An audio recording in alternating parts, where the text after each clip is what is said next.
दगडूशेठजी हे पुणे शहराचे त्यावेळेचे शेरीफ होते, नगरशेठ होते. एखाद्याला बेड्या ठोकलेल्या असेल इंग्रजांनी तर त्या सोडवण्याचा त्यांनी आदेश दिला तर तो मान्य व्हायचा. 1893ला ज्यावेळेला लोकमान्य टिळकांनी देशाच्या स्वातंत्र्य चळवळीसाठी समाज एकसंघ व्हावा म्हणून घरातला गणपती रस्त्यावर आणला आणि सार्वजनिक स्वरूप त्याला दिलं. सर्वाधिक वर्गणी आणून जागेवर आणून द्यायच्या त्या आमच्या रेड लाईट एरियातल्या ज्या भगिनी होत्या दत्त मंदिरात, त्या आणून द्यायच्या. आणि कर्नाटकचे जे शिल्पकार होते नागेशप्पा शिल्पी, 1 फुटाची मूर्ती त्यांनी पहिली बनवून दाखवली. आणि त्यावेळेला पुण्यामध्ये टिळक पुतळ्यासमोर आर्यन थिएटर होतं. त्या थिएटरचा रात्रीचा 12 वाजताचा शो संपल्यानंतर प्रोजेक्टरद्वारे ही मूर्ती मोठ्या पडद्यावर सगळ्या परिसरातल्या लोकांना दाखवण्यात आली. सगळ्यांची मान्यता एक सुरात मिळाल्यानंतर ह्या मूर्ती बनवण्याची त्यांना सूचना केली गेली आणि नागेशप्पा शिल्पींनी ही मूर्ती तयार करायला आरंभ केला. शेवटी हे एकच इथं सेलिब्रिटी आहे, एकच इथं मोठा आहे, तो म्हणजे बाप्पा आहे.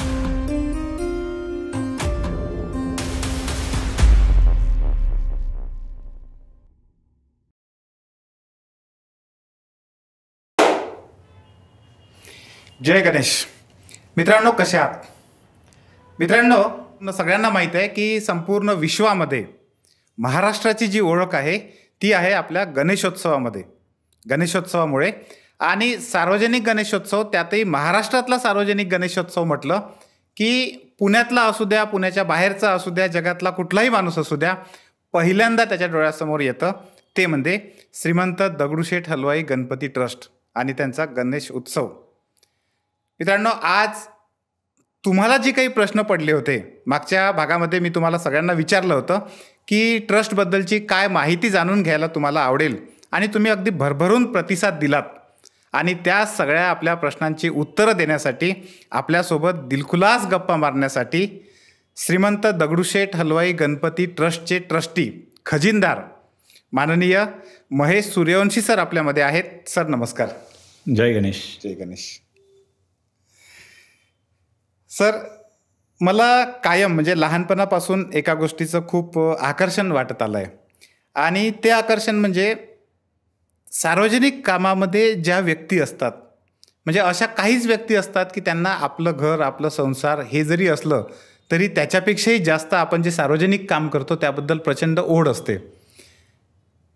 मला सगळ्यात पहिल्यांदा आपल्या सगळ्या प्रेक्षकांना सुद्धा हे जाणून घ्यायला आवडेल की तुमचा हा जो प्रवास आहे, हा प्रवास कसा कसा झाला, म्हणजे अगदी लहानपणापासून तुम्ही, आणि या सामाजिक कामाची आवड तुम्हाला कशी लागली? आमचं जे घर आहे ते 202 बुधवार पेठ, म्हणजे श्रीमंत दगडूशेठ हलवाई गणपती बाप्पांचा उत्सव ज्या ठिकाणी होतो बुधवार पेठेमध्ये दत्त मंदिराच्या समोर, त्या परिसरामध्ये राहणारे आम्ही सर्व त्या ठिकाणचे कार्यकर्ते 189 बुधवारपेठ ते 233 बुधवारपेठ, हे नगर वाचन मंदिर ते दुर्गा भवन, हा जो काही परिसर आहे त्या परिसरामध्ये आम्ही सगळे राहणारे मंडळी, आमच्या आधीच्या ज्या पिढ्या आहेत त्यांच्याकडनं हा संस्कार हा आम्हाला लहानपणापासूनच आमच्यावर झाला. कारण आम्ही त्या परिसरातच जन्मलो, त्या परिसरातच वाढलो. आणि गणेशोत्सवाशी लहानपणापासूनच नाळ जोडली गेली. किंबहुना काहीतरी अनेक जन्मांचं संचित असेल, वाडवडिलांची पुण्य असेल, म्हणून त्या गणपती बाप्पांनी त्याच्या सेवेमध्ये आम्हाला रुजू करून घेतलं इतक्या लहानपणापासून, हे आम्ही आमचं भाग्य समजतो. त्यामुळे लहानपणापासून आमचे वडील ह्या ट्रस्टचे संस्थापक कोषाध्यक्ष होते, तात्यासाहेब गोडसे आमचे संस्थापक अध्यक्ष होते, मामासाहेब रासने हे संस्थापक उपाध्यक्ष होते. ह्या सगळ्या मंडळींच्या मार्गदर्शनाखाली ह्या दगडूशेठ गणपतीची वाटचाल लहानपणापासून आम्ही बघत आलो. त्याच्यामध्ये सहभागी होत गेलो. लहानपणापासूनच उत्सवाचा मंडप ज्या वेळेला पडतो त्यावेळेला त्या खांब पाणी खेळण्याची ती मजा, त्या ठिकाणी जे काही लोक येतात ते कशी चर्चा करतात ते अनुभवण्याची मजा, जो देखावा केला जातो तो देखावा सारसबागेच्या इथे सनस ग्राउंडवर व्हायचा. तिथनं उत्सव मंडपात ते जे काही पार्ट्स आणले यायचे त्या ट्रकमधनं जाण्याची मजा, जे बाप्पाला नारळ मोठ्या प्रमाणावर उत्सवात यायचे ते नारळ व्हायला देखील ते ट्रक असायचे, त्या ट्रकमधनं परत जाण्याची मजा, अशा त्या लहानपणापासून हा कळत नकळत प्रवास सुरू झाला शालेय जीवनामध्ये. आणि मग उत्सव मंडपामध्ये जी कामं आपल्याला सांगितली जातील आपल्या वरिष्ठांकडनं ती करणे. गणपती बाप्पाच्या इथे लोक श्रद्धेने तोरण हार पेढे आणून द्यायचे, ती स्वीकारणे, नारळ सुट्टे करून देणे मोठ्या कार्यकर्त्याला प्रसाद म्हणून द्यायला, किंवा स्वच्छतेची व्यवस्था असेल, किंवा लोकांना बाबा गर्दी हटवण्यासाठी चला पुढे म्हणणे असेल, किंवा तिथल्या देणगीच्या पावत्या करण्याची व्यवस्था, अशी सगळी लहानपणापासून कळत नकळत वर्गणी काढणं असेल, ह्या सगळ्या गोष्टी ह्या आम्हाला संस्कार आमच्या आधीच्या पिढीकडनं होत गेले आणि आम्हालाही कळलं नाही, आम्ही नकळत त्या बाप्पाशी जोडले गेलो. शालेय शिक्षण माझं नुमोई शाळेमध्ये झालं आणि 10वी नंतर डिप्लोमा इंजिनिअरिंग सिव्हिल इंजिनिअरिंगला मी भारती विद्यापीठमध्ये गेलो आणि नंतर MITमध्ये माझं BE सिव्हिल इंजिनिअरिंग झालं. तिथपर्यंत माझी शिक्षणाची व्यवस्था ही गणपती बाप्पाच्या कार्यकर्ता म्हणून तिथे काम करत असताना इकडे शिक्षण देखील माझं होत राहिलं, कारण आमच्या वडिलांना शिक्षणाविषयी खूप मोठी कळकळ होती. आमचा जो परिसर आहे तो 18 विश्व दारिद्र्य असलेला परिसर होता. हातावर सगळ्यांची पोटं असणारा परिसर. सगळे त्या ठिकाणी धुणं मांडी करून किंवा फुलांची ववनं त्याला आपण म्हणतो ओवणं, ते लोक सगळी ती कामं करायचे, मोलमजुरी करायचे, असा त्या भागातला तो परिसर. परंतु एका धाग्याने सगळे जोडले गेले होते, ते म्हणजे हा दगडूशेठ गणपती बाप्पा. आणि या बाप्पाच्या सेवेमुळे, श्रद्धेमुळे ही सगळी तिथली राहणारी मंडळी एक कुटुंब म्हणून एक वागत होती, एकामेकाच्या अडचणीसाठी धावून जायची. आणि अशा परिसरामध्ये आम्हाला लहानाचं मोठं होतं आलं, ते आम्ही आमचं परम भाग्यच समजतो. आणि त्यामुळे आम्ही कार्यकर्ता म्हणून आम्हाला ही कधीही न पुसणारी ओळख त्या परिसरामुळे प्राप्त आली. तो परिसरसुद्धा एक दैवीच आहे असं म्हटलं तरी वागवं ठरू नये. म्हणजे थोडक्यात आपण असं म्हणू शकतो की निसर्गानं तुम्हाला त्यासाठी तयार केलं. अगदी बरोबर आहे.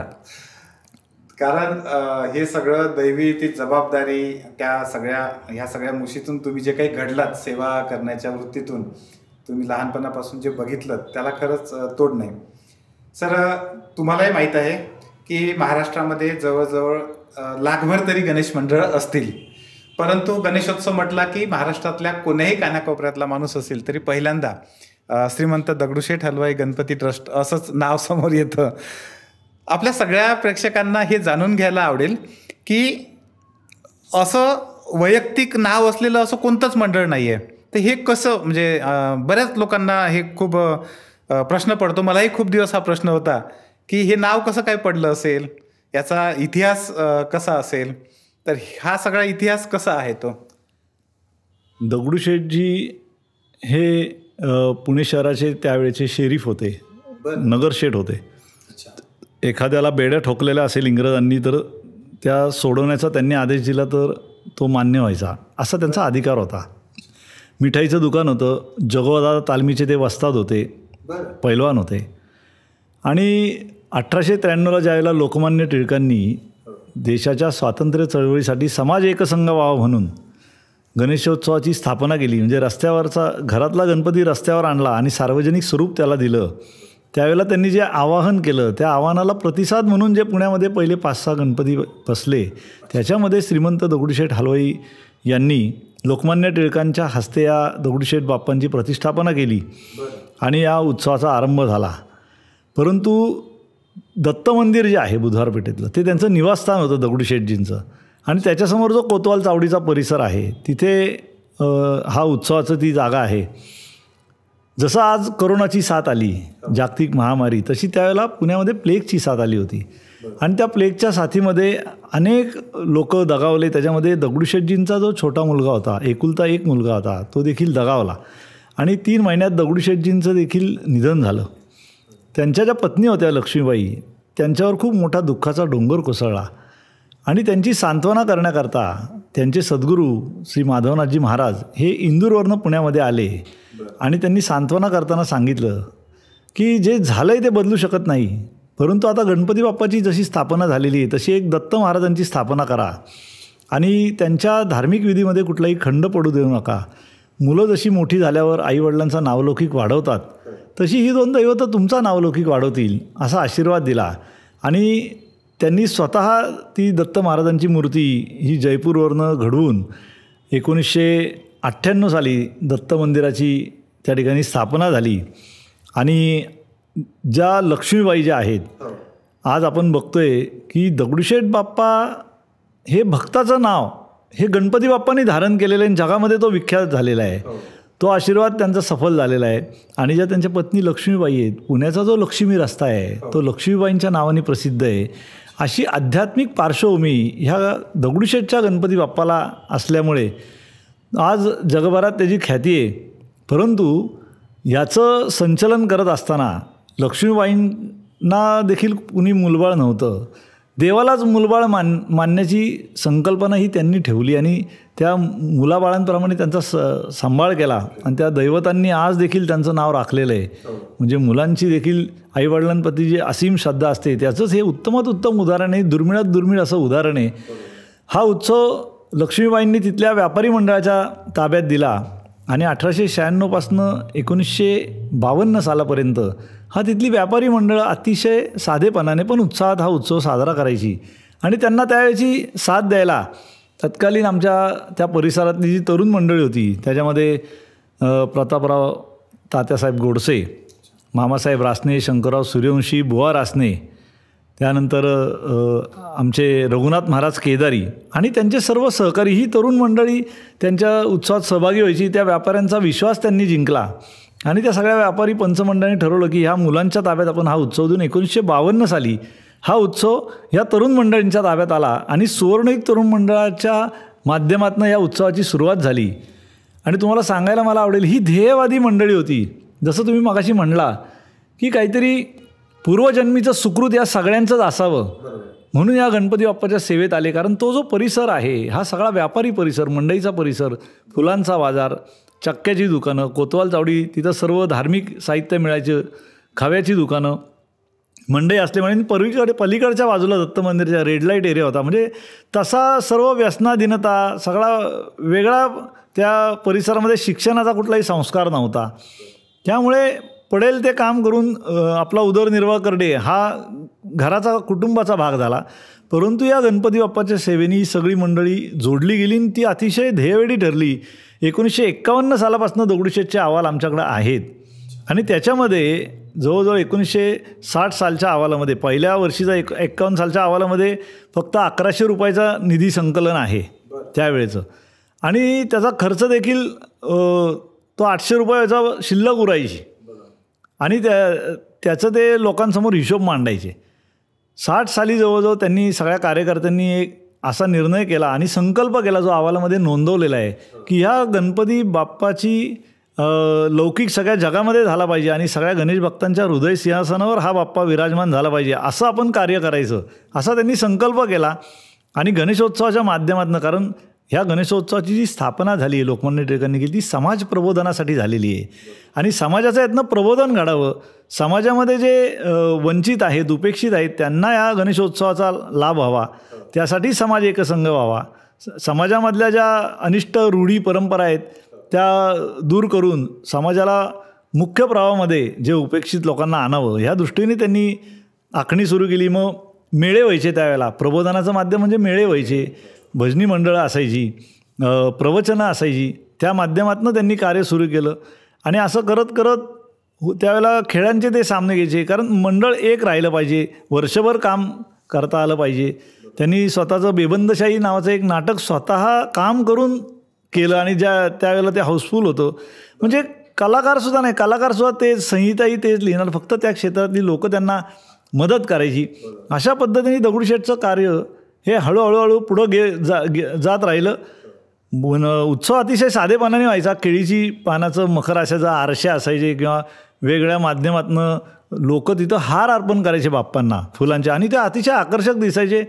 लोक श्रद्धेने नारळ अर्पण करायचे, त्यामुळं त्या गणपती बाप्पाला एक नारळ्या गणपतीसुद्धा असं नाव पडलं होतं. आणि ह्याची वाटचाल अशा साधेपणाने जे वर्गणीदार होते त्या वर्गणीदारांची नावं देखील अहवालामध्ये छापली जायची. किंबहुना दगडूशेठच्या माध्यमातून अहवालाच्या माध्यमातून हिशोब सादर करण्याची पद्धती दगडूशेठनी सुरू केली.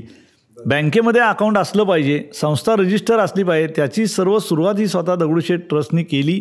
कारण या गणपती बाप्पाला अगोदर जे नाव होतं ते कैलासवासी श्रीमंत दगडूशेठ हलवाई भाऊलीचा हौद गणपती असं नाव होतं.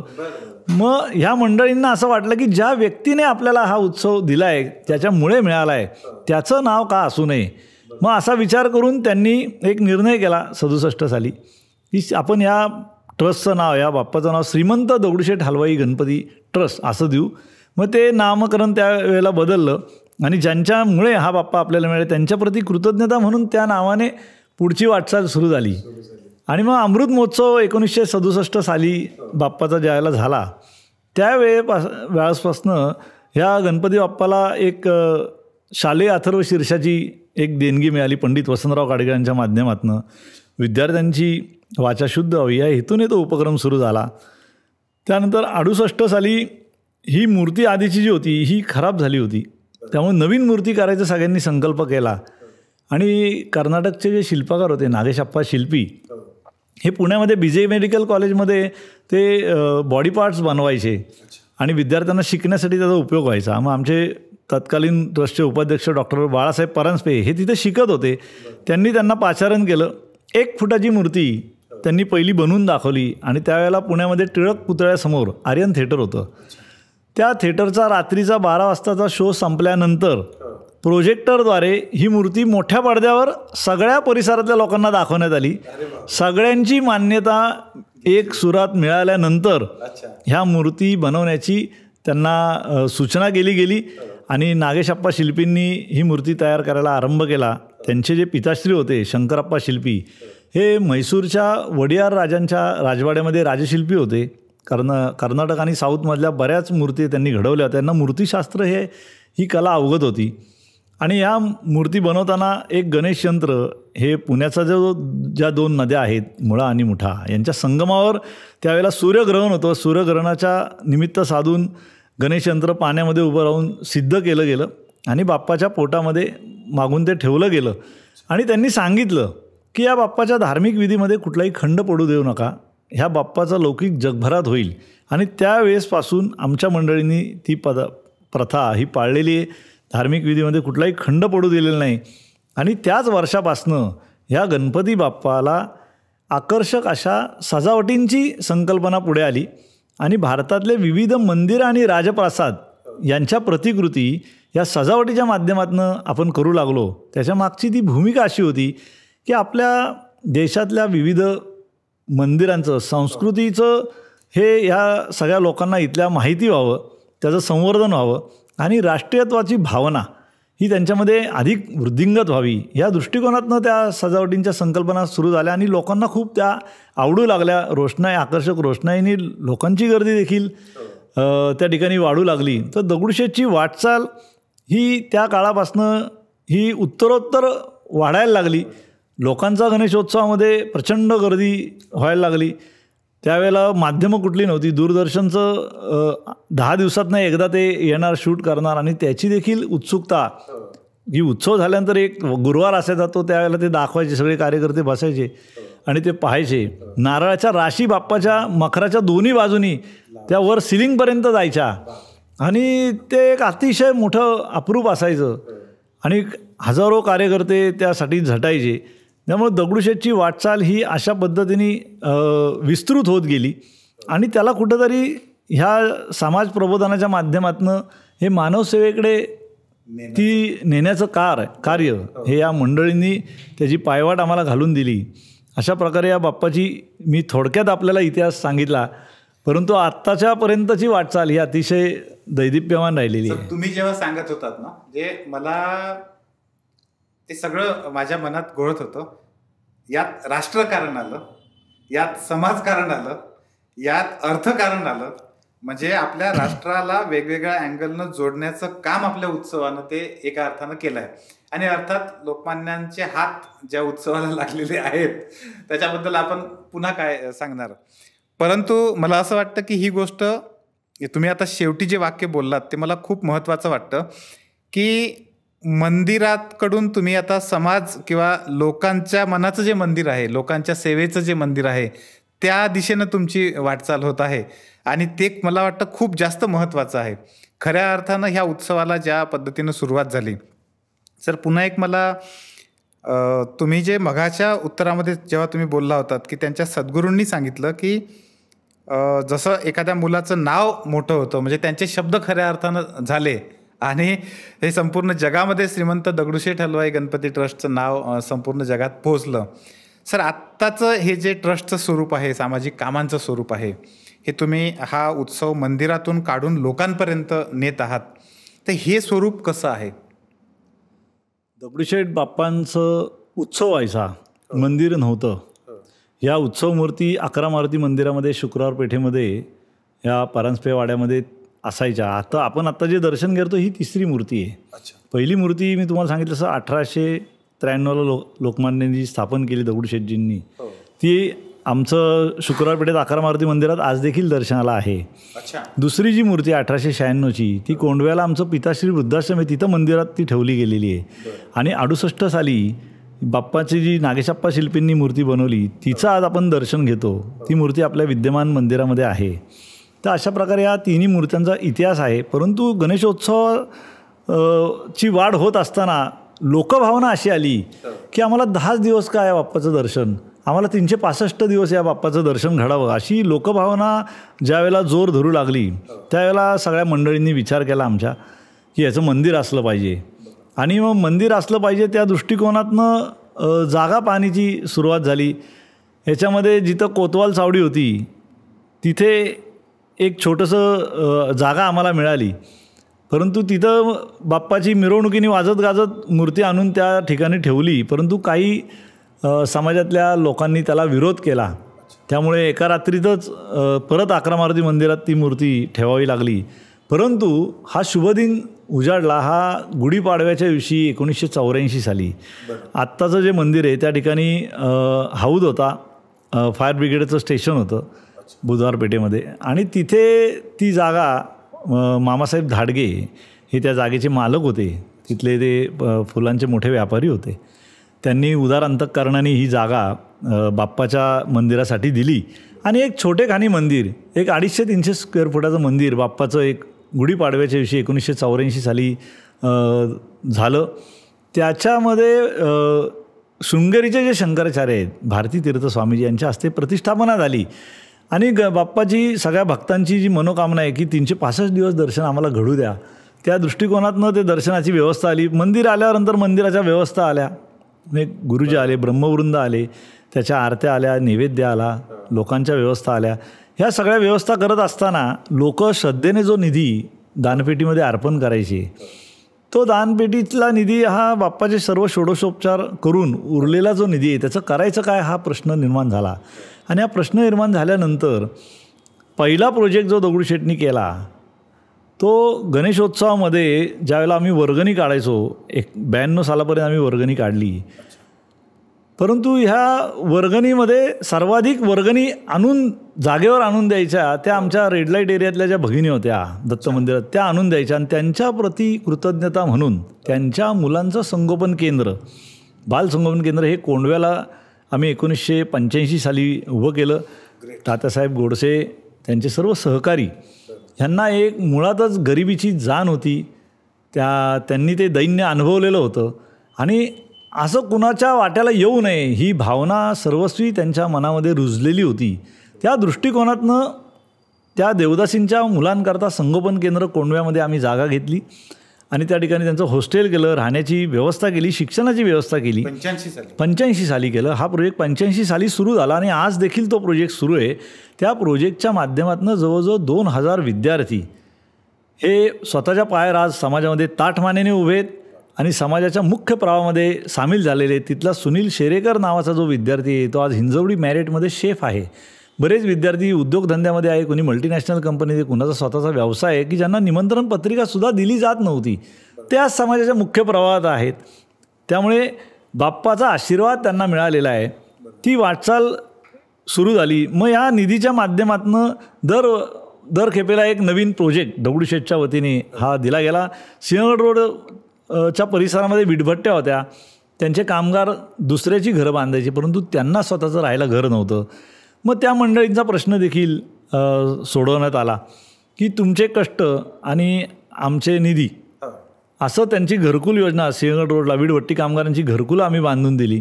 तत्कालीन मुख्यमंत्री निलंगेकर साहेबांच्या हस्ते याचं लोकार्पण आम्ही केलं. त्यानंतर 1973 साली 2 ऑक्टोबर 1973 साली यशवंतराव चव्हाण आपले ज्या महाराष्ट्राचे भाग्यविधाते त्यांनी पुण्यामध्ये एका सभेत आवाहन केलं होतं की सहकार हा वाढला पाहिजे, पण तो कशासाठी वाढला पाहिजे की जे पथारीवाले जे लोक कष्ट करतात, कष्टकरी, त्यांच्या श्रमाला प्रतिष्ठा प्राप्त करून देण्यासाठी बँकेची स्थापना केली पाहिजे हा विचार त्यांनी मांडला आणि आमच्या मंडळी भारावून गेली. आणि त्याच्यातनं त्यांनी सुवर्णयुग सहकारी बँकेची निर्मिती करण्याची संकल्प त्यांनी सोडला. त्याचं भाग भांडवल 50,000 त्या काळीची अट होती. ते भांडवल सगळ्या समाजाकडनं, जवळच्या आप्तेष्टांकडनं, मित्रांकडनं त्यांनी गोळा केलं. परंतु ज्यावेळेला ते सबमिट करायला गेले त्यावेळेला लक्षात आलं की आदल्या दिवशी नवीन GR आला आहे की ते भाग भांडवल 1 लाख रुपयेचा नवीन नियम आला आहे. मग पुन्हा कामाला लागले. ते डगमगले नाही, आव्हानं त्यांनी पार केली आणि मोठ्या कष्टाने परत ते 1 लाख रुपयाचं भांडवल जमवलं आणि बँकेच्या साठीचं लायसन्स हे मिळवलं. आणि 2 ऑक्टोबर 1973ला सुवर्णयुग सहकारी बँकेची स्थापना ही श्रीनाथ टॉकीजच्या समोरच्या एका बिल्डिंगमध्ये दगडूशेठच्या वतीने ही करण्यात आली. आणि गोरगरिबांसाठी एक मोठं दालन ते उभं राहिलं. छोट्या छोट्या व्यावसायिकांच्या श्रमाला प्रतिष्ठा मिळली, त्यांना छोटी छोटी कर्ज देऊ लागली. कारण शेवटी बँक भरणा ते रोज करायचे पथारीवाले, त्याच्या क्रेडिटवरनं त्यांना लोन देऊ द्या, कारण त्यांच्याकडं कागदपत्र नसायची. त्यामुळे त्यांच्या श्रमाला प्रतिष्ठा, त्यांची पत देखील नसायची. परंतु प्रॅक्टिकल विचार करून त्याचा व्यवहार कसा आहे हे तपासून त्यांना लोन दिली गेली. त्यामुळं ती फॅमिल्या उभ्या राहिल्या स्वतःच्या पायावर. आज जवळजवळ हजारो सभासदांचा विश्वास असली ही बँक आहे. 1500 कोटी रुपयाचा त्याचा व्यवसाय आहे. 22 शाखा आहेत. जवळजवळ 350-400 कुटुंब त्याच्यामध्ये कर्मचारी म्हणून सहभागी आहेत. आणि अतिशय चांगला नावलौकिक ह्या दगडूशेठच्या बँकेच्या माध्यमातून समाजामध्ये आहे. म्हणजे अर्थकारणामध्ये देखील दगडूशेठनी योगदान त्याचं दिलेलं आहे. त्यानंतर 1992 साली शताब्दी महोत्सव दगडूशेठ ट्रस्टचा होता. तो अतिशय ट्रस्टच्या संपूर्ण वाटचालीमध्ये मैलाचा दगड ठरला. कारण 58 दिवस सलग बाबूराव सणस मैदान सारसबागेच्या इथे हे सलग कार्यक्रम चालले. गुरुपौर्णिमेच्या दिवशी गणपती बाप्पाची मंदिरातनं त्या ठिकाणी स्थापना केली शंकराचार्यांच्या हस्ते शृंगेरीच्या. आणि सलग 58 दिवस कार्यक्रम द्वारकेचे शंकराचार्य होते, त्यांच्या चातुर्मास त्या ठिकाणी केला. रोज त्यांची प्रवचनं होती. प्राचार्य शिवाजीराव भोसलेंची स्वामी विवेकानंदांच्या याच्यावर रोज त्यांची लेक्चर्स व्हायची. त्यानंतर बाबा महाराज सातारकरांनी ज्ञानेश्वरीच्या 12व्या अध्यायावर भक्तियोगावर 58 दिवस प्रवचनं केली.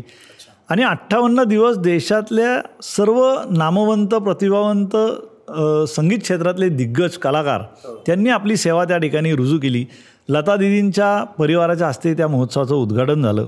त्यामध्ये उस्ताद झाकीर हुसेन, बिस्मिल्ला खान, पंडित बिरजू महाराज, सुरेश वाडकर, सुधीर फडके असे सर्व हृदयनाथजी मंगेशकर सगळ्यांची गायनसेवा त्या ठिकाणी रुजू आली. असा अभूतपूर्व महोत्सव ह्याच्यापूर्वी कधी झाला नाही आणि लवकर होण्याची शक्यता देखील दिसत नाही. कारण 58 दिवस सलग पुणेकरांना ती पर्वणी होती. हेमा मालिनीचा देखील त्या ठिकाणी नृत्य झालं. एक कारंजा आपण त्या ठिकाणी उभं केलं होतं. बिकानेरचा राजवाडा केला होता. 350 फूट त्याचा फ्रंट होता. 7 मांडव आले लागले तो मंडप उभा राहायला. आणि त्यावेळेचं कारंजाचं अट्रॅक्शन म्हणजे म्हैसूरचं वृंदावन गार्डनचं ते अट्रॅक्शन होतं. परंतु तिथं 3 प्रकारचीच ती म्युझिक होती. इथं 7 प्रकारची म्युझिक सिस्टीम्स ही पुण्यातले डीप अँड डीप इंडस्ट्रीचे नाईक यांनी केली होती. आणि अतिशय आकर्षणाचा विषय तो ठरला. आणि त्यावेळेला देशाच्या तत्कालीन कथ्थक नृत्यांगना त्यांनी त्या कारंजाच्या पुढे त्या राजवाड्याच्या समोर जे नृत्य केलं ते भाविकांच्या डोळ्याचं पारणं फेडणारं ठरलं. आणि या उत्सवाचा खूप लौकिक झाला. तिथं रोज धार्मिक विधी सकाळच्या प्रहरात चालायचे आणि संध्याकाळी सांस्कृतिक, सामाजिक अशा सर्व प्रकारच्या उपक्रमांनी त्यावेळेला दगडूशेठला बऱ्याच अडचणी आल्या. बऱ्याच अफवा उठल्या गेल्या की देवाचे दागिने घाण ठेवलेत, परंतु तशी काही वस्तुस्थिती नव्हती. परंतु कर्ज आलं. कारण जे काय आम्हाला उत्पन्न येणार होतं जाहिरातींच्या माध्यमातून, प्रायोजकत्वाच्या माध्यमातून किंवा त्या माध्यमातून ते येऊ शकलं नाही काही लोकांच्या खोडसाळपणामुळे. परंतु ही आमची लोकं डगमगली नाही. ते ताठपणे उभे राहिले आणि बँकेचं कर्ज जरी झालं आम्हाला 1 कोटी रुपयाचं, ते फेडायला 5 वर्ष गेले पण एकाचेही पैसे बुडवले नाही. त्याच्यामुळे दगडूशेठच्या पुढच्या वाटचालीचा पाया त्या 1992 सालच्या शताब्दी महोत्सवाने रचला असं म्हणणं तर वागवं ठरू नये. कारण आज आपल्याला दगडूशेठ दिसतोय आज त्याची जी काय रचना आहे ती त्या पायामुळे, कारण लोकांचा ओघ परत मंदिरात वाढू लागला आणि परत सामाजिक उपक्रम, आलेल्या पैशातनं सतत सामाजिक उपक्रम करणं हे दगडूशेठचं वैशिष्ट्य ठरलं. मग समाजातले जे जे लोक वेगवेगळ्या क्षेत्रामध्ये योगदान देतात त्यांच्याविषयी कृतज्ञता म्हणून कृतज्ञता पुरस्कार हा पत्रकार विजयराव कुवळेकर साहेबांच्या माध्यमातून सुरू केला.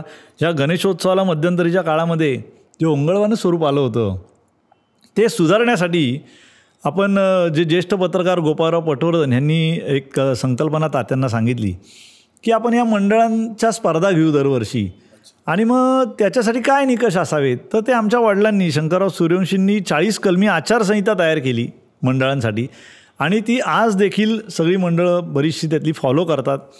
आणि त्याचा मुख्य निकष हाच आहे की गणपती उत्सवाची सजावट ही नुसती उत्सवापुरती राहते, परंतु नंतर ते मंडळ आलेल्या पैशातनं समाजासाठी काय योगदान देतं, काय सामाजिक उपक्रम करतं, तो मुख्य निकष ठरला. आणि बरीच मंडळं त्याच्यातनं ही वर्षभर काम करू लागली आणि पुण्यामध्ये कार्यकर्त्यांची खूप मोठी फळी वर्षभर काम करणारी आणि त्यातनं संवेदनशीलता ही अधिक दिसून आली. गणेशोत्सवाकडे बघण्याचा बऱ्याच जणांचा दृष्टिकोन त्याच्यामुळे बदलला. त्याचप्रमाणे उत्सवाला जे ओंगळ स्वरूप आलं, काही लोक दारू पिऊन तिथं मंडपात यायचे, गुलाल खूप खेळला जायचा, अभक्ष भक्षण केलं जायचं. ह्याच्यासाठी आपण आणखीन काय केलं पाहिजे तर त्यातनं आणखीन एक विचार आला. 1987 साली 11 भगिनींच्या माध्यमातून सामूहिक अथर्वशीर्ष पठणाला सुरुवात झाली. ऋषीपंचमीच्या दिवशी, गणेशोत्सवाच्या दुसऱ्या दिवशी जी ऋषीपंचमी असते, आणि त्या कार्यक्रमाने मंडळातले कार्यकर्ते किंवा त्या भागातले लोक की अरे आपल्या आया बहिणी याच्यामध्ये सहभागी होत आहेत, मग त्यांच्या वागण्यामध्ये बराच फरक पडू लागला. उत्सवाला मांगल्याचं पावित्र्याचं स्वरूप आलं आणि आज त्याचा विस्तार एवढा झाला की जवळजवळ 31,000 भगिनी या ऋषीपंचमीच्या दिवशी सामूहिक अथर्वशीर्ष पठणाला येतात. आणि ही खूप मोठी एक सामूहिक साधना आहे असं म्हटलं तरी हरकत नाही. आणि याचं अनुकरण जवळपास महाराष्ट्रातल्या सगळ्या गणपती मंडळांनी केलेलं आहे आणि तो कार्यक्रम रुजला. त्यामुळं गणपती उत्सवाकडे बघण्याचं दृष्टिकोन समाजाचा हा निश्चितपणे बदलला आहे. असं करत करत दगडूशेठची वाटचाल ही सातत्याने समाजाभिमुख उपक्रम राबवण्याकडे राहिलेली आहे. आत्ताच्या काळातले जर आपण उपक्रम जर बघितले तर याच्यामध्ये पुण्यातलं जे ससून रुग्णालय आहे, त्या ससून रुग्णालयामध्ये जवळजवळ 3,000 पेशंटला आपण 2 वेळचं जेवण नाश्ता हे देतो, बनवतात, तिथला स्टाफ बनवतो. त्यांचं किचन आपण हायटेक करून दिले, रिन्युएट करून दिले, त्यांना चपाती मशीन दिले आहे, स्टीमर्स दिलेले आहेत, डिश दिल्या, डिशवॉशर्स दिले आहेत, ट्रॉलीज दिलेले आहेत. आणि तिथं आपण कोरडा शिदा म्हणजे धान्य, भाजीपाला, दूध हे सगळं प्रोव्हाइड करतो.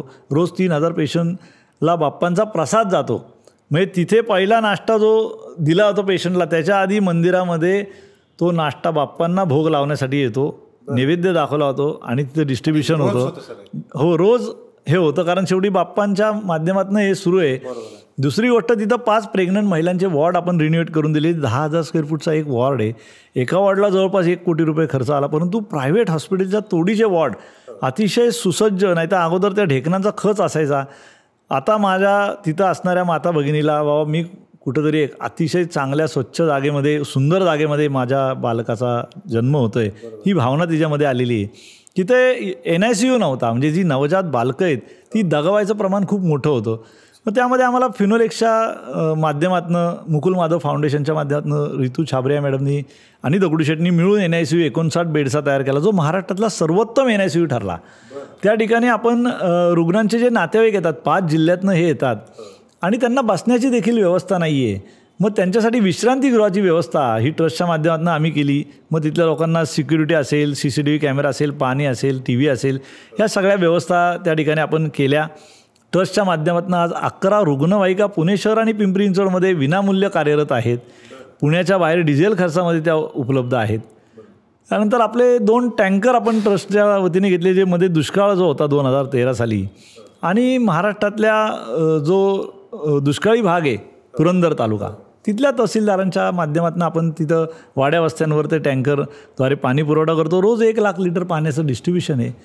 त्यानंतर त्या ठिकाणी एक स्पर्धा आपण लावली होती दुष्काळामध्ये की ज्या गावकऱ्यांमध्ये आपल्या गावाच्या विकासाविषयी सर्वाधिक एकी दिसेल ते गाव आम्ही 5 वर्षाकरता दत्तक घेऊ.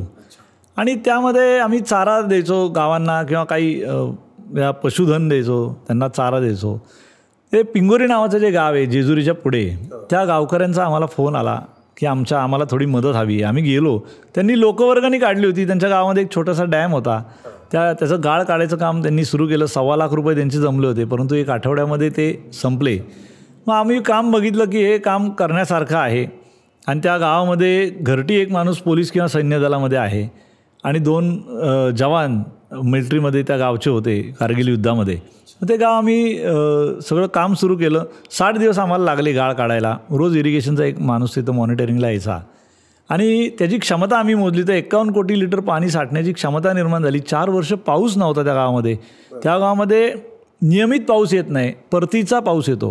तो रेन शॅडो एरियामधलं ते गाव असल्यामुळे त्या वर्षी गंमत अशी झाली की जुलै एंड ऑगस्टमध्ये ते काम आमचं संपलं आणि त्या वर्षी गणपती बसायच्या दिवशी जो गावात त्या पाऊस सुरू झाला तो विसर्जनाला दगडूशेठचा बाप्पा पांचेश्वर घाटावर विसर्जन झाला आणि त्या गावकऱ्यांचा फोन आला की आमचा तलाव पूर्ण भरलेला आहे, सांडव्यावरनं पाणी वाहत आहे. आम्ही पिंगोरीमध्ये गेलो आणि तिथलं दृश्य बघून आमचेसुद्धा डोळे भरून आले, कारण त्या सगळ्या पाणवठ्यावर गावातली सगळी जनावरं पाणी पित होती.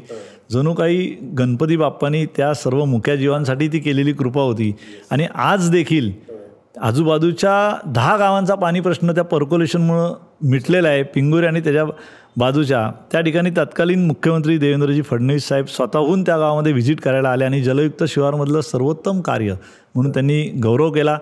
आपण जवळजवळ 50,000 झाडं त्या गावामध्ये लावलेली आहेत आणि त्या माध्यमातून त्या गावाचा विकास करायला हातभार लागला. ज्यावेळेला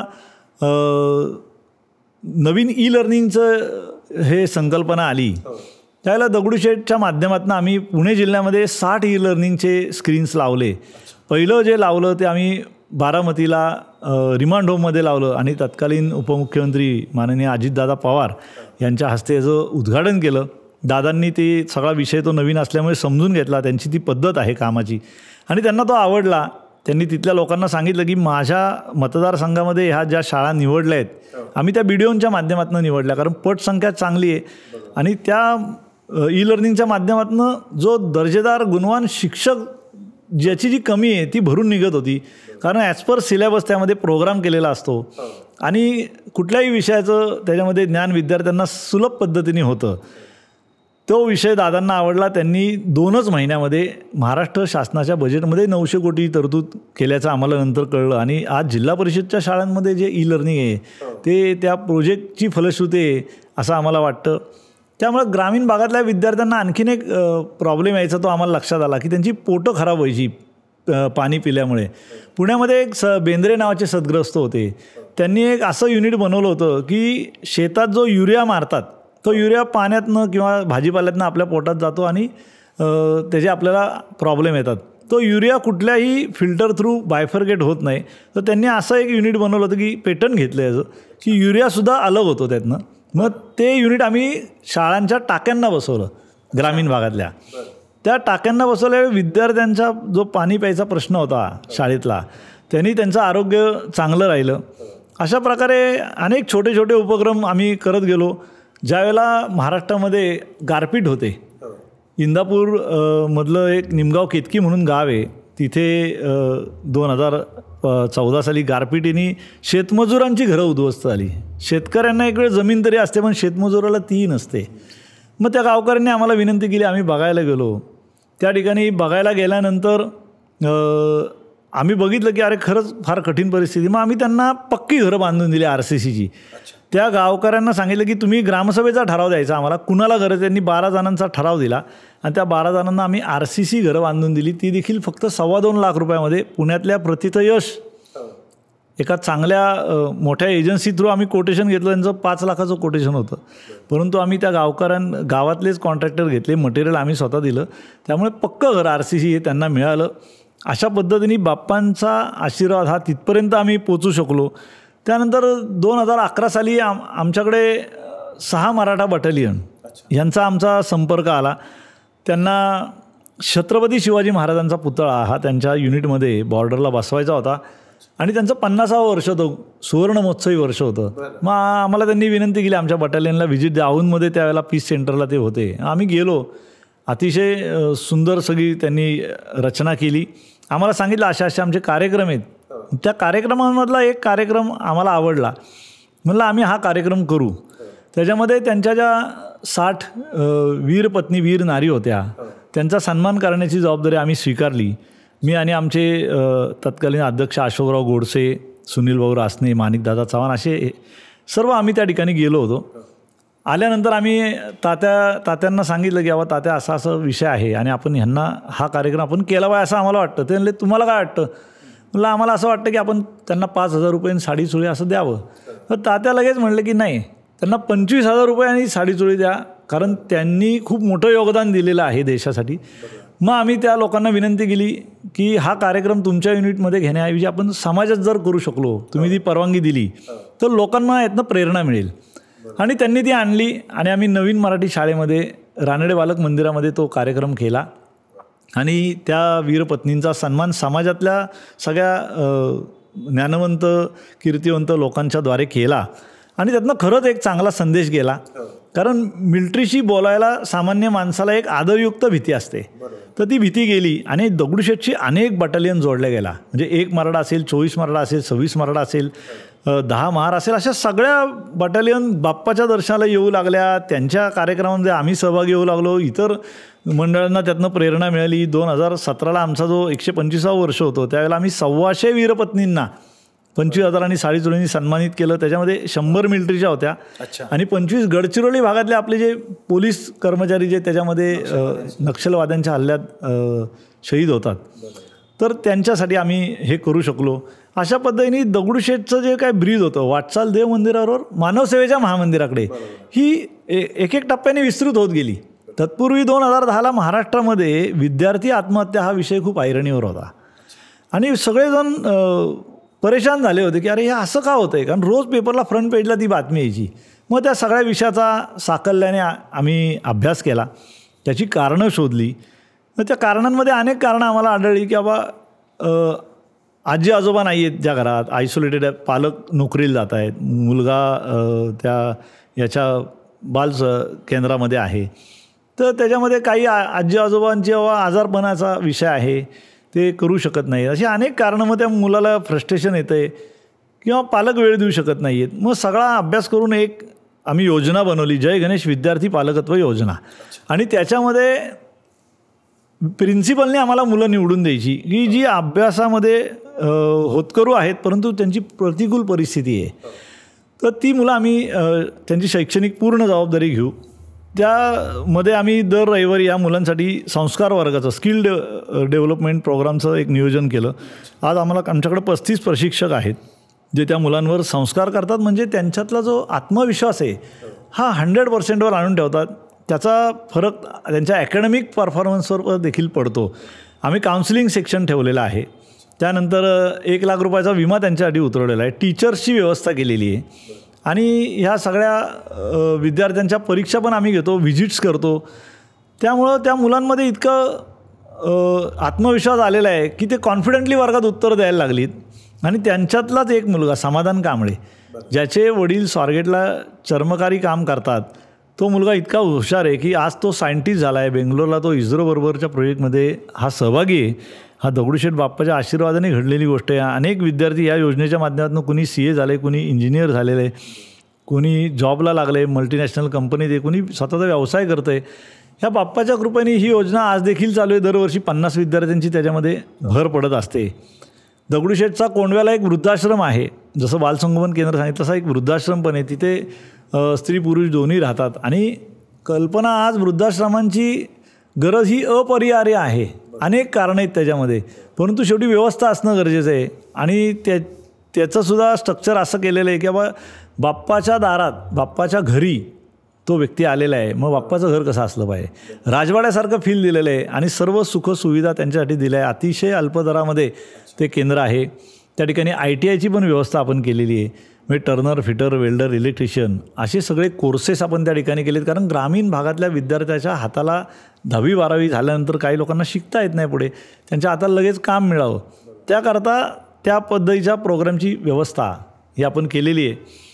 कोंडव्यातलं येवलेवाडी हे जे ठिकाण आहे पुढचं, तिथं 350 कुष्ठरुग्णांची फॅमिली राहतात आणि त्यांचं एक औद्योगिक युनिट आहे. ते बंद पडलं होतं, कारण ते बरेच वर्ष त्याचा मेंटेनन्स करता आला नव्हता, समाजात त्यांना कोणी मदत करत नव्हतं. ते ज्यावेळेला दगडूशेठ ट्रस्टकडे आले, आम्ही ते काम त्यांचं पाहिलं आणि त्यांना तातडीची आम्ही 60 लाखाची मदत केली आणि त्याच्यामधनं त्यांच्या सगळं मशिनरीज अद्ययावत झाल्या.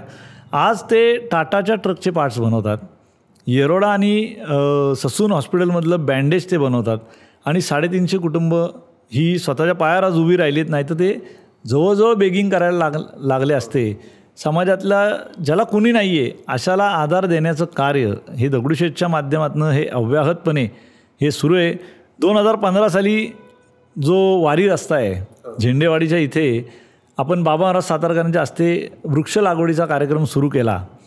तो वाल्याचा पालखीजवळ तिथेही आपण जवळजवळ हजारो झाडं लावलीत, पंढरपूरच्या एस टी स्टँडला लावली, देहू आळंदीला लावली. ह्याच्यामध्ये 40 संस्था या पर्यावरण प्रेमी आपल्याबरोबर सहभागी आहेत.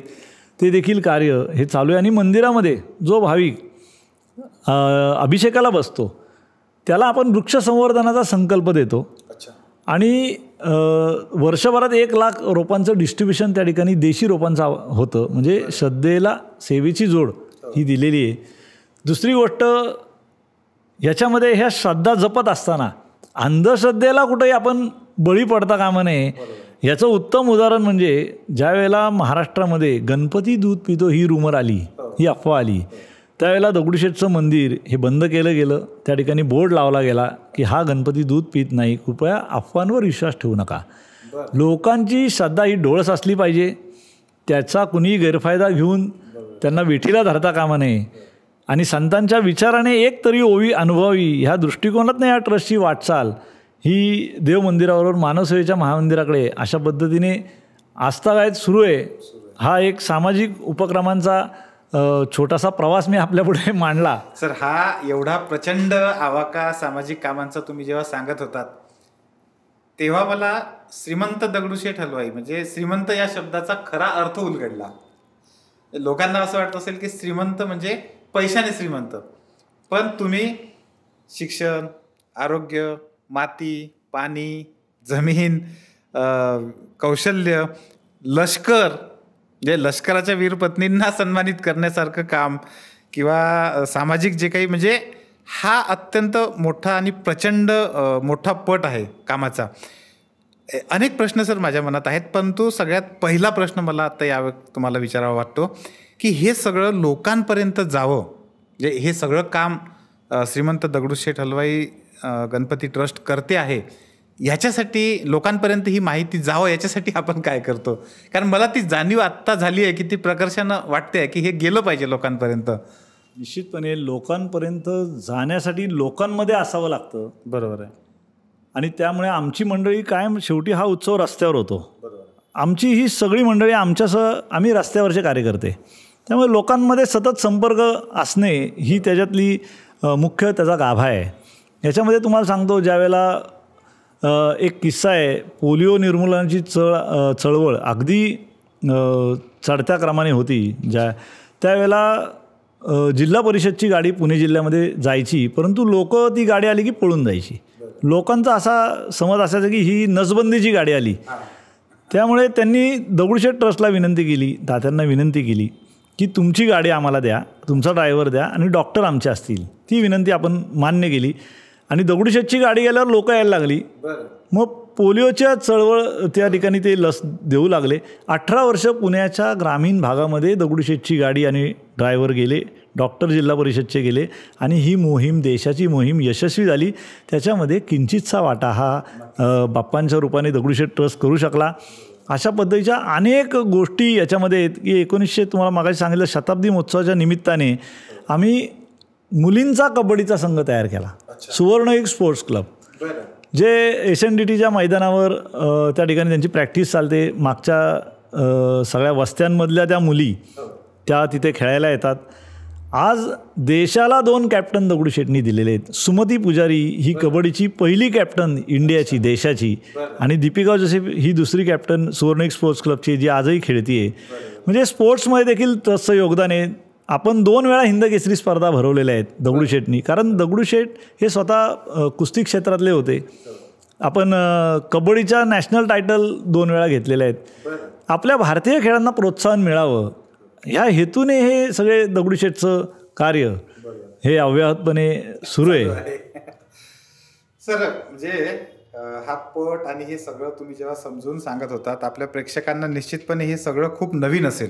कारण लोकांना उत्सव दिसतो, लोकांना मंदिराला आपण काय देणगी देतो किंवा लोक काय देणगी देतात हे देणगी दिसते. पण हे समाजसेवेचं हे जे एवढं प्रचंड काम, एखाद्या सरकारप्रमाणे चालणारं एवढ्या मोठ्या विस्तारित स्वरूपाचं हे जेव्हा काम तुम्ही करता, काय भावना असते ट्रस्टी म्हणून? विश्वस्त ह्या शब्दाचा अर्थच तो आहे की लोकांनी जो विश्वास टाकलेला आहे तो सार्थ ठरवणं. आणि त्या अर्थाने विश्वस्त, आमच्या इथे कुठलाही भत्ता विश्वस्ताला देण्याची पद्धत नाही आहे. आमच्या इथे दगडूशेठ हलवाई गणपती ट्रस्टचा अमुक अध्यक्ष आहे त्याचं नाव लिहिण्याची देखील पद्धत नाही आहे. शेवटी हे एकच इथं सेलिब्रिटी आहे, एकच इथं मोठा आहे, तो म्हणजे बाप्पा आहे. आणि आपण सर्व त्याचे कार्यकर्ते आहोत. या भूमिकेतनं कार्य करण्याची प्रेरणा या दगडूशेठ ट्रस्टच्या आमच्या सर्व वरिष्ठांनी आम्हाला दिलेली आहे, आमच्यापर्यंत आली आहे आणि आमच्या पुढच्या पिढीला देखील त्याचा संस्कार मिळतो आहे. त्या दृष्टिकोनातनं ही वाटचाल आहे. कारण ह्या ट्रस्टची वाटचाल ही संतांच्या भूमिकेप्रमाणे आहे की जे काय रंजलेले आहेत, गांजलेले आहेत. आपण मंदिरामध्ये बाप्पाची पूजा करतो, त्याला भोग लावतो, वेगवेगळे हारांनी सजवतो, फुलांनी सजावट करतो. परंतु समाजातला जो उपेक्षित आहे, जो दरिद्री नारायण आहे, त्याला मदत करणं ही बाप्पांची खरी पूजा आहे. ही जी संतांची शिकवण आहे ती आचरणात आणण्याचा प्रयत्न हा सातत्याने दगडूशेठ हलवाई गणपती ट्रस्टचा आहे. येणाऱ्या निधीची 25% रक्कम ही देवाच्या धार्मिक विधींसाठी वापरली जाते आणि 75% रक्कम ही समाजातल्या विविध उपेक्षित घटकांसाठी विविध सामाजिक उपक्रमांच्या माध्यमातून देण्याचा प्रयत्न आमचा असतो. आम्ही पैसे साठवत नाही. 10% रक्कम ही सिंकिंग फंड म्हणून साठवतो. 90% रक्कम हे त्याच अकाउंटिंग इयरमध्ये आम्ही समाजातल्या लोकांसाठी ही परत देत असतो. त्या दृष्टिकोनातनं दगडूशेठ हलवाई गणपती ट्रस्टची कामाची पारदर्शकता ही अधोरेखित होते. आम्ही गणपतीमध्ये बाप्पांचा बॅलन्स शीट देखील वर्तमानपत्रामध्ये जाहीर करतो. कारण शेवटी हे लोकांचा ट्रस्ट आहे. श्रद्धेने लोकांनी पैसे दिलेत तर त्याचा विनियोग कसा होतो हे लोकांसमोर मांडणं हे अतिशय आवश्यक आहे. आणि ही पारदर्शकता आत्तापर्यंत दगडूशेठनी जपलेली आहे.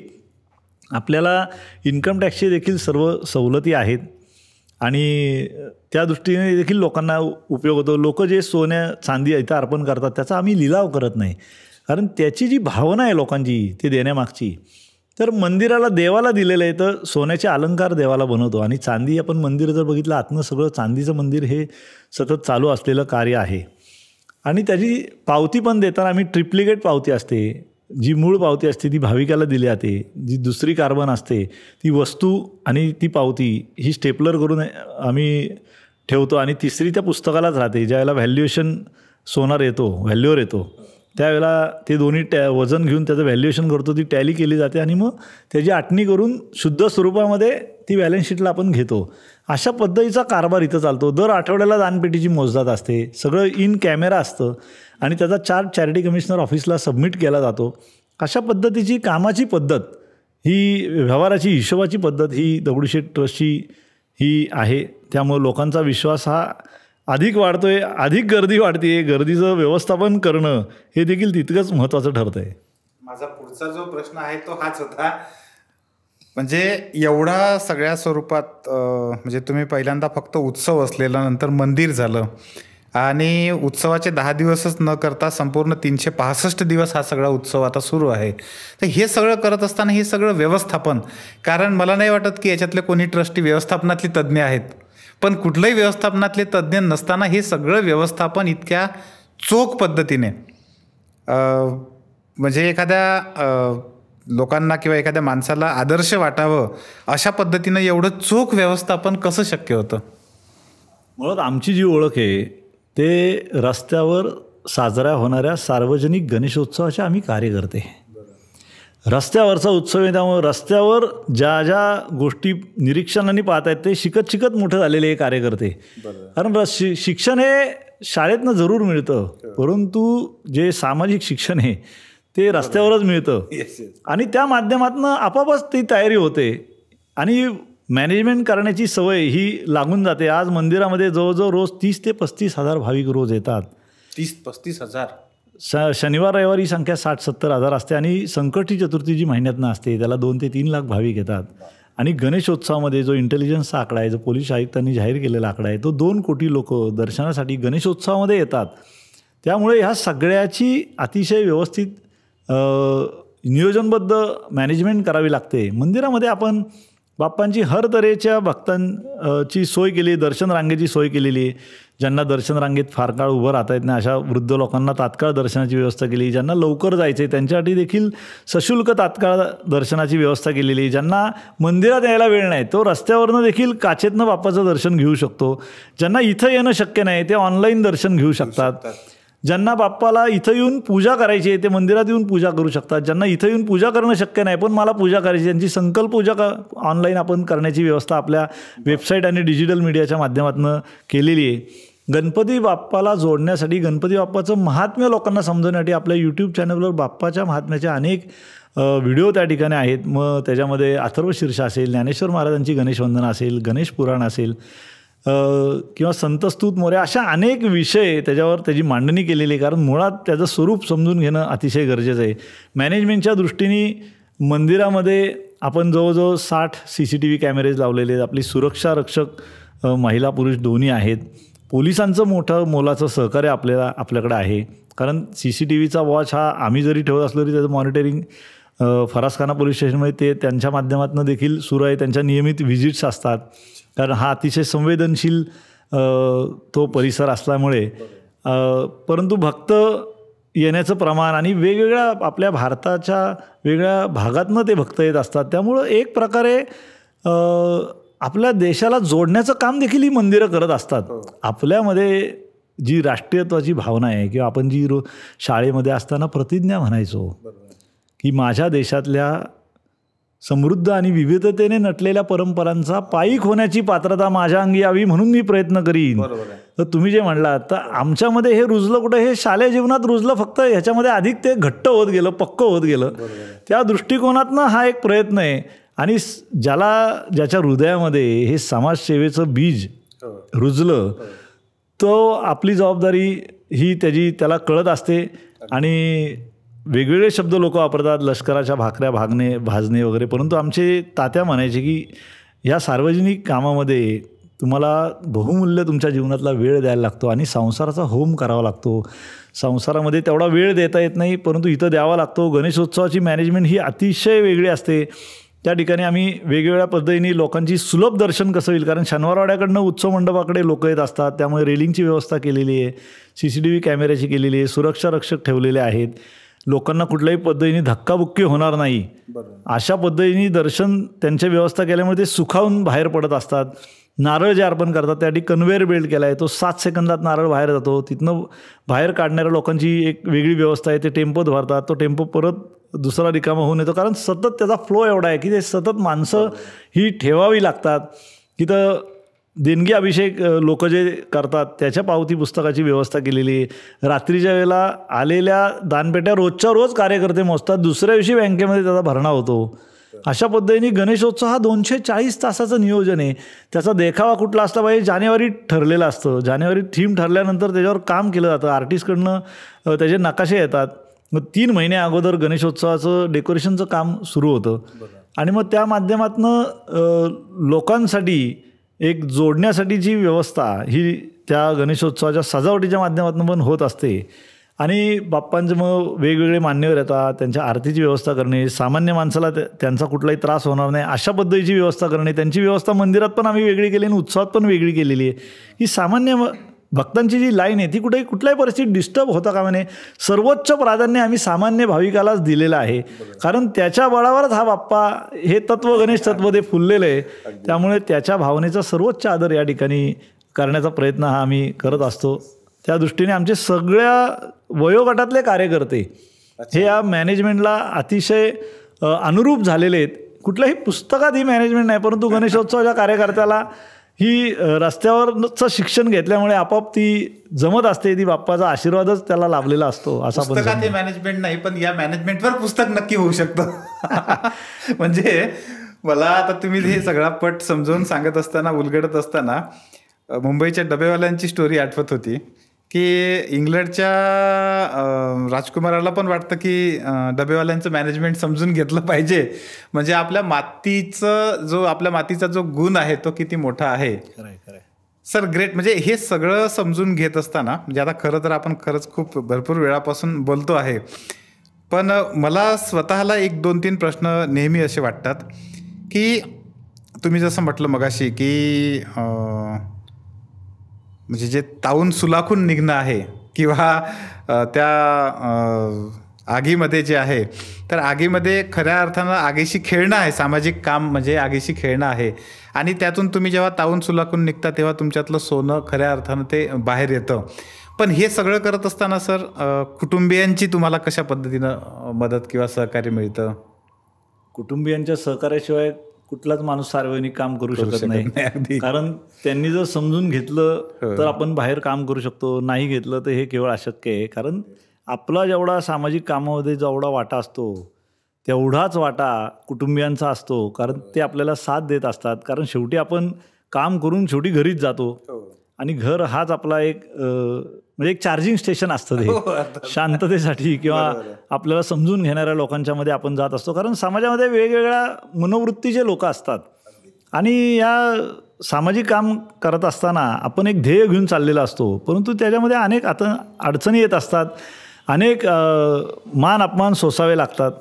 त्यामुळे घरी आल्यानंतर आपल्याला शांतता, आपल्याला समजून घेणारी व्यक्ती असावी, मग ते आईवडिलांच्या स्वरूपात असेल, पत्नीच्या स्वरूपात असेल, मुलाच्या स्वरूपात असेल, हे अतिशय उत्तम प्रकारे माझ्या घरच्यांनी केले. कारण वडिलांचाच वारसा आम्हाला मिळालेला आहे, माझ्या आईवडिलांचे संस्कार मला मिळालेले आहेत. परंतु माझ्या पत्नीने तिने मला खूप सांभाळून घेतलं, आणि कधीही तिने मला असं विचारलं नाही एवढाच वेळ का लागला आणि तेवढाच वेळ का लागला. कारण तिचीसुद्धा एक भक्ती आहे, तिलाही काही अनुभव येत गेले गणपती बाप्पाचे. म्हणजे एक अनुभव तुम्हाला माझ्या घराचा सांगतो. मी शनिवार पेठेत राहायचो, आणि आम्हाला ते पुरत नव्हतं. मुलांची शिक्षणासाठी थोडंसं मोठं घर असावं अशी एक मनामध्ये भावना होती. तर त्यावेळेला गणपती उत्सवामध्ये माझी बहीण घरी आली होती. मी तर उत्सवामध्ये आम्ही व्यग्र होतो. तर बहिणीची तिची अशी चर्चा झाली की बाबा अथर्वशीर्षाच्या फलश्रुतीमध्ये असं म्हटलं आहे की बाप्पाला श्रद्धेने 1000 मोदक अर्पण केले तर मनोकामना पूर्ण होते. आणि दुसऱ्या दिवशी आमची बहीण गणेश यागाला बसणार होती मंडपामध्ये. तर ते तिला ऐकल्यानंतर तिने स्वतः मुलांना शाळेत सोडलं, स्वतःच्या हाताने 1000 मोदक बनवायला लागले. 5 वाजता ते पूर्ण आले. त्याच्या मधल्या काळात आमचे मुंबईवरून काका आले, त्यांचा स्वयंपाक वाढला. तरी पण तिने अतिशय निष्ठेने श्रद्धेने ते केले, आणि दुसऱ्या दिवशी बहीण यागाला बसणार म्हणून तिच्याकडे दिले. मला तर हे काही माहीत नव्हतं, आणि तिने ती बाप्पाला इच्छा व्यक्त केली की एक बाप्पा आमचं घर होऊ द्या. आणि गणपती उत्सव झाल्यानंतर एक 4-5 दिवसांनी माझे एक मित्र मला भेटले. ते म्हणले अरे शनिवार पेठेत तू राहतो त्याच भागात एक जाहिरात आलेली आहे, प्रॉपर्टी द्यायची आहे. मी म्हटलं अरे आता गेली पण असेल, कारण आता एवढे दिवस झाले. पण म्हटलं चल जाऊन बघतो. मी गेलो. मी अक्षरशः चेकबुक घेऊन गेलो. आमच्याच परिसरामध्ये अनिल भागवतांचा तो वाडा होता, आणि त्यांना भेटलो. त्यांना सांगितलं तुमची किंमत काय, त्यांना सांगितली. त्यांनी सांगितली त्यापेक्षा 50,000 मी जास्त सांगितले. ते म्हणले असं का बोलताय तुम्ही? म्हणलं नाही मला घरासाठी पाहिजे, मला व्यवसायासाठी ही जागा नको. माझा व्यवसाय जरी हा असला कन्स्ट्रक्शनचा तरी मला ही राहण्यासाठी पाहिजे. मग त्यांनी दुसऱ्या दिवशी सीएकडे बोलवलं. आमचा तो व्यवहार ठरला. आणि मग माझ्या पत्नीने मला सांगितलं की मी असं गणपती बाप्पाला बोलले होते, आणि विसर्जनानंतर 11व्या दिवशी माझं घर झालं. ही प्रचिती तिला आली गणपती बाप्पांची, कारण आम्ही तर त्या सेवेत वेगळं होतो, आणि माझं घर त्याच परिसरामध्ये होऊ शकलं. अशा बाप्पांचे अनेक अनुभव हे पुढं तिला देखील आले, आमच्या घरातल्या सगळ्यांनाच आले. त्यामुळं बाप्पाविषयीची श्रद्धा ही दृढ होत गेली, आणि घरचा सपोर्ट हा वाढत गेला. पण बाप्पाच्या कृपेने मला जेवढा शक्य झाला वेळ तेवढा मी माझ्या घरी दिला. मुलांच्या शिक्षणात देखील माझी पत्नीच जास्त बघायची, मी कमी बघायचो. पण आज बाप्पाच्या कृपेने माझा मुलगा देखील सिव्हिल इंजिनियर झाला, MBA झालेला आहे. आज तो पुणे मेट्रोमध्ये जॉबला देखील आहे. माझी मुलगी होमिओपॅथिक डॉक्टर झालेली आहे, आणि बाप्पाच्या कृपेने सर्व काही व्यवस्थित. माझा स्वतःचा कन्स्ट्रक्शनचा व्यवसाय आहे. एका वेळेला मी एकच प्रोजेक्ट करतो, कारण मला ही जबाबदारी आणि त्याचा बॅलन्स करता येतो. म्हणजे बाप्पाच्या कृपेने ही जी तारेवरची कसरत आहे ही त्यांनीच माझ्याकडनं करून घेतलेली आहे. आपण जेव्हा त्याचं काम करतो तेव्हा आपला योगक्षेम तो चालवतो. अशा पद्धतीचा अनुभव हा आम्हाला येत गेला की जिथं खायचे वांदे होते आमच्या लोकांचे, त्या बाप्पाने आम्हाला असं समृद्ध केलं की आम्हाला त्यांनी घेणारे नाही देणारे केलं बाप्पानी. इतकी कृपा आमच्या सर्व कार्यकर्त्यांवर, सर्व पदाधिकाऱ्यांवर श्रींची आहे आणि ती सदोदित आम्ही अनुभवत आहोत. खरं तर सर खूप म्हणजे गप्पा कधी संपणारच नाही. इतके प्रश्न, इतकी उत्सुकता माझ्याच मनात नाही, संपूर्ण महाराष्ट्राच्या बाहेरच्या जगभरामध्ये पसरलेल्या प्रत्येक मराठी माणसाच्या मनामध्ये दगडूशेठ गणपती म्हटलं की एक वेगळी प्रतिमा आणि वेगळं भाव जो आहे तो एक वेगळा भाव कुठेतरी हृदयात तो बसलेला असतो. त्याच्यामुळं साहजिक आहे हे विचारायला नाही पाहिजे, परंतु तरीही शेवटचा प्रश्न विचारतो की यावर्षीच्या देखाव्याचं काय वैशिष्ट्य आहे किंवा काय स्तर आहे? यावर्षीचा जो देखावा आहे ते हिमाचल प्रदेशमधलं जटोरी येथील शिवमंदिराचं देखावा आपण केलेला आहे, जो संपूर्ण एशियामधलं सर्वात उंच मंदिर आहे. मी असं म्हटलं जातं की गंगा जेव्हा पृथ्वीवर अवतीर्ण झाली तर भगवान शंकरांनी जटेमध्ये तिला धारण केलं, ते स्थान म्हणजे ते आहे. आणि त्याची प्रतिकृती आपण ही केलेली जवळजवळ 140 फूट उंचीची ही सर्वोच्च उंचीची सजावट आहे. आणि हा मुख्य आकर्षणाचा विषय या उत्सवामध्ये ठरेल याबद्दल माझ्या मनात तिळमात्र शंका नाही. परंतु जाता जाता एक गोष्ट मी आपल्याला निश्चितपणे सांगतो की जे मला आत्म वाटतं, जे गणपती उत्सवामध्ये आज मी 35-40 वर्ष काम करतो आहे, हे करत असताना कुठंतरी आपण 1 लाख मंडळ, सुरुवातीला आपण म्हटलं 1 लाख मंडळ खरोखरच महाराष्ट्रामध्ये कार्यरत आहेत. आपण उत्सव करतो आहे साजरा, त्याचा समाजभान पण जपतो आहे, काही त्रुटी पण आहेत आपल्यामध्ये, परंतु ह्या गणपती बाप्पाचं स्वरूप आपल्याला समजून घेतलं पाहिजे. आणि हीच आजची गरज आहे. कारण काही गोष्टी ह्या अनुभवत असताना, वाचत असताना आपल्या लक्षात येतात. त्याच्यामध्ये छत्रपती शिवाजी महाराजांनी असं म्हटलं आहे, स्वराज्य व्हावी ही श्रींची इच्छा. लोकमान्य टिळकांनी घरातला गणपती बाप्पा रस्त्यावर आणून त्याचा उत्सव करून सार्वजनिक स्वरूप दिलं. मग गणपती हीच देवता त्यांनी का निवडली असेल? तुकाराम महाराजांचा एक प्रसिद्ध अभंग आहे, अकारत ब्रह्मा उकारत विष्णू मकारत महेश मानियेला, हे तीनही देव जेथोनी उत्पन्न तो हा मायबाप गजानन. हे आपण कसं खोडून काढू शकतो? तो शिवपुत्र नव्हे, तो ह्या तिघांचा म्हणजे उत्पत्ती असलेली देवता आहे. तर मग याचं स्वरूप समजून घेणं फार गरजेचं आहे. कारण जसं रामदास स्वामींनी पण त्यांच्या मनाच्या श्लोकामध्ये म्हटलेलं आहे, घनाधीश जो ईश सर्वा गुणांचा, मुळारंभ आरंभ तो निर्गुणांचा. हा गणपती बाप्पा गुणाच्या अतीत आहे, तो गुणत्रयातीत आहे. हे ब्रह्मा विष्णू महेश हे तिघही जरी मिळून घेतले तरी दत्त महाराजांचं स्वरूप होतं. आणि त्रिगुणात्मक त्रिमूर्ती हे दत्त महाराजांचं स्वरूप आहे. आणि गणपती बाप्पा तो गुणत्रयातीत आहे. म्हणजे याचं स्वरूप समजून घेणं किती गरजेचं आहे. आपल्या वाट्याला कुठली काय सेवा आली, आपला भारतीय संस्कार किंवा स्पिरिच्युअलिटी काय आहे हे कळलं तर समाजभान आणि रोजच्या दैनंदिन जीवनात आचरण कसं असलं पाहिजे हे निश्चितपणे कार्यकर्त्यांना समजेल. आणि सगळ्यांनाच समजलं पाहिजे. कारण गणपती बाप्पा हा प्रथम देव काय त्याला म्हटलेलं आहे, तो सर्वपूज्यक आहे, सर्वाधिपूज्यक आहे. त्याचं मुख जे आहे ते गजस्वरूप आहे आणि त्याचं खालचं जे शरीराचा भाग आहे तो इतर देवतांसारखा किंवा आपल्यासारखा आहे. मुद्गल पुराणामध्ये अतिशय सुंदर शब्द गणेश या शब्दाचा आहे. ग हा शब्द जे आपल्या मनोवाणीद्वारे आपल्याला आपण जाणू शकतो, जे फील करू शकतो, त्याला सगुण असं म्हटलेलं आहे. आणि गणपती बाप्पाचा जो चेहऱ्याच्या खालचा भाग आहे तो सगुणत्व ग शब्द निर्देशित करतो. आणि जे आपल्या मनोवाणीच्या अतीत आहे, जे निर्गुण आहे, ते त्याचं मुख हे न हा शब्द निर्देशित करतो. म्हणजे सगुण आणि निर्गुण ह्या दोन्हीवर ज्याची सत्ता चालते तो गणेश आहे. असं स्वरूप त्याच्यामध्ये इतकं सुंदर त्याची व्याख्या केलेली आहे. वक्रतुंड हा शब्द आहे. वक्रा म्हणजे माया आणि तुंड म्हणजे नुसत्या सोंडेनी फुंकरीने जो उडवून लावतो मायेला, तो वक्रतुंड.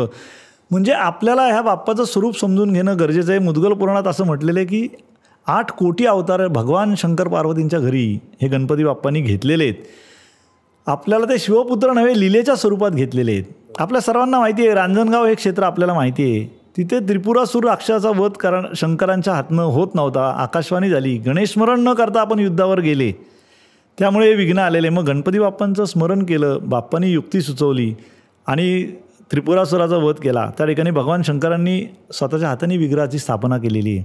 तसं भगवान विष्णूंनी सिद्ध टेकला, मधु आणि कैटभ नावाच्या राक्षसांचा वध त्यांच्याकडनं होत नव्हता. मग गणरायांची प्रार्थना केली गेली आणि तो सुकर युद्धात त्यांना विजय मिळाला आणि तिथल्या मूर्ती स्थापना त्यांनी केलेली आहे. तसं थेऊरला भगवान ब्रह्मदेवांना सृष्टीनिर्मितीच्या कार्यामध्ये विघ्न येत होती. मग गणपती बाप्पांची त्यांनी तपश्चर्या केल्यानंतर बाप्पाच्या आशीर्वादाने ती विघ्न दूर झाली. पार्वती मातेने लेण्याद्रीला बाप्पांची तपश्चर्या केली. म्हणजे हे जे पंचेश्वर आहेत, ब्रह्मा विष्णू महेश, देवी सूर्य, देवांचा राजे इंद्र, ह्या सगळ्यांनी संकट समयी बाप्पाची आराधना केलेली आहे. गणपती बाप्पांनी कधीही केलेलं नाही, कारण तो ब्रह्मणस्पती आहे. त्याला श्रुती ज्येष्ठराज म्हणते. आपल्यापेक्षा देवता श्रेष्ठ आहेत, देवतांपेक्षा इंद्रदेव श्रेष्ठ आहे, त्यांच्यापेक्षा पंचेश्वर श्रेष्ठ आहे. पण ज्येष्ठराज हा शब्द श्रुती फक्त गणपती बाप्पा संदर्भात वापरते. मग तो का वापरते? आता आपण शब्द ब्रह्म म्हणतो, अक्षर ब्रह्म म्हणतो, अन्न ब्रह्म म्हणतो.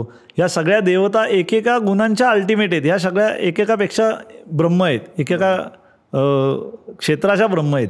परंतु श्रुती मग ब्रह्मणस्पती शब्द गणपती बाप्पालाच का वापरते? अशा अनेक गोष्टींच्या माध्यमातून आपल्याला हे लक्षात आहे की बाप्पाचं स्वरूप समजून घेणं गरजेचं आहे. कारण तो बुद्धिदाता आहे, तो 64 कला आणि विद्यांचा दाता आहे. त्यामुळं आपण त्या बाप्पाचंच यांनी निवड का केली असेल, मला तर ह्याच कारणांमुळे केली असेल असं मला स्वतःला वाटतं. परंतु त्याचं स्वरूप समजून घेणं, याच्यावर संशोधन होणं हे गरजेचं आहे. आणि श्रीमंत दगडूशेठ हलवाई गणपती ट्रस्टच्या माध्यमातून येणाऱ्या काळामध्ये पुण्याच्या जवळ आम्ही सातारा रस्त्याला पहिला टोल नाका आहे, त्याच्या बाजूला 36 एकर जागा घेतलेली आहे. आत्ता जे काही तुम्हाला मी सामाजिक उपक्रम सांगितले ते अंडर वन रूफ त्या ठिकाणी आणण्याचं आमचं नियोजन आहे. त्याचप्रमाणे तिथे एक वेदपाठशाळा, एक गोशाळा, एक इंटरनॅशनल स्कूल विद्यार्थ्यांना शिकण्याकरता जे विनामूल्य असेल, परंतु संस्कार तिथं भारतीय झाला पाहिजे. बाप्पाचा एक इंटरनॅशनल म्युझियम आम्ही तिथं करण्याचा आमचा मानस आहे, एक स्पिरिच्युअल सेंटर करण्याचा मानस आहे. जगातनं तिथं माणूस आला पाहिजे आणि गणेश तत्व काय हे त्यांनी समजून घेतलं पाहिजे. छत्रपती शिवाजी महाराजांच्या देखील विचार हे काय आहेत सगळ्या बाबतीत, त्याचं देखील एक आम्हाला प्रदर्शन करायचं आहे. ॲम्फी थिएटरच्या माध्यमातून ते मांडायचं आहे. कारण आपल्याला जोपर्यंत छत्रपती शिवाजी महाराज समजत नाही, गणपती बाप्पांचं खरं स्वरूप समजत नाही, तोपर्यंत आजच्या या कलियुगामध्ये जे आपल्याला सगळी विस्कळीत रचना दिसते त्यातनं आपल्याला मार्ग दिसणार नाही असं आम्हाला पर्सनली वाटतं. आणि दगडूशेठच्या माध्यमातून समाजासाठी तिथे एक आरोग्य केंद्राची देखील आमची योजना आहे, एक गणेश गार्डन करण्याची योजना आहे की एक क्षेत्र ठरावं आणि समाजाला दिशादर्शक ठरावं. सगळ्या तिथं सोयी विनामूल्य असाव्यात. आत्ता दगडूशेठच्या माध्यमातून आरोग्याच्या क्षेत्रामध्ये 185 हॉस्पिटल्सशी आमचा टायअप आहे. कुठलाही रुग्ण आमच्याकडं आला तर 90% त्याचा सर्व उपचार, ऑपरेशन ही विनामूल्य करून दिली. आता ट्रस्टच्या वतीने आम्ही एकही उचलून रक्कम देत नाही. ह्या हॉस्पिटलच्या माध्यमातून त्याला विनामूल्य करणे, बिल कमी करणे, औषधोपचाराचा खर्च करणे, अशा गोष्टी आम्ही करतो. ट्रस्टची एक डोळे तपासणीची व्हॅन आहे जी रोज एकेका झोपडपट्टीमध्ये जाते, त्यांचे डोळे तपासते, कारण त्यांना वेळ नसतो. ज्यांचे ऑपरेशन आहे त्यांना विनामूल्य ऑपरेशन आम्ही करून देतो कॅटरॅक्टची. मागच्या वर्षी 41,000 रुग्णांनी या सगळ्या सेवांचा लाभ घेतला. 12,000 ऑपरेशन झाली. ट्रस्टचं एक पॅथॉलॉजीची लॅब आहे जी विनामूल्य रक्तलघवी तपासणी, कारण लोकांकडे तेवढे देखील पैसे नाही आहेत. आज खूप 2 प्रकारचे लोक या समाजामध्ये आहेत, एक आहेरेक वर्ग आहे आणि एक नाहिरे वर्ग आहे. आत्ता आम्ही गणपती उत्सवाच्या पार्श्वभूमीवर एक डेंटल मोबाईल व्हॅन तयार केलेली आहे. कारण दातांचे प्रश्न पण खूप आहेत, स्लममध्ये असतील किंवा प्राथमिक शाळेच्या विद्यार्थ्यांना असतील. तो रूट कॅनलचा खर्चही परवडत नाही, तोही विनामूल्य ट्रस्टच्या वतीने आम्ही करून देणार आहोत. हार्टचे ऑपरेशन असतील किंवा अवयव हे जे असतात आपण कृत्रिम बसवतो ते देखील विनामूल्य देण्याची व्यवस्था ही ट्रस्टच्या वतीने ही केलेली आहे. जवळजवळ आमचा प्रयत्न आहे सर्व क्षेत्रामध्ये जो देवाकडे, या मंदिराकडे, या देवस्थानाकडे याचना करील कुठल्याही कारणाने, ती देवाची आज्ञा समजून आम्हाला जेवढे शक्य मानवी मर्यादेत प्रयत्न करता येतील तेवढं करण्याचा आम्ही निश्चितपणे प्रयत्न करू. ही आमच्या वतीने गणपती बाप्पांच्या चरणी एक दुर्वादळ अर्पण करण्याचा आम्ही प्रयत्न करतो आहे आणि ती सेवा श्रींनी स्वीकारावी, समाजाने स्वीकारावी असं समाजाप्रती आमची प्रार्थना आहे. ह्या गणेशोत्सवाच्या आपल्या सर्वांना आगामी गणेशोत्सवाच्या हार्दिक शुभेच्छा. Yes sir. सगुण आणि निर्गुण दोन्ही ज्याच्यामध्ये सामावलेलं आहे अशा गणेशाच्या माध्यमातून समाजातला आहेरे आणि नाहीरे या दोन्ही वर्गांना जोडण्याचं अत्यंत महनीय, अत्यंत म्हणजे शब्दात व्यक्त करू शकणार नाही इतकं महत्त्वाचं आणि इतकं चांगलं कार्य आपल्या हातून घडते आहे. आणि आज या 3S टॉकच्या माध्यमातून, सर मी मगाशी तुम्हाला जसं म्हटलं होतं की 3S, तुम्ही म्हणालात की 3S काय आहे, तर तो सेल्फ कनेक्ट, म्हणजे हा खरं तर म्हणजे आपण गणेशाशी त्याला जोडू शकतो की सेल्फ कनेक्ट, त्याचा सेल्फ इक्विलिब्रियम आणि सेल्फ सक्सेस जो खऱ्या अर्थानं ह्या सगुण निर्गुणामध्येच आहे.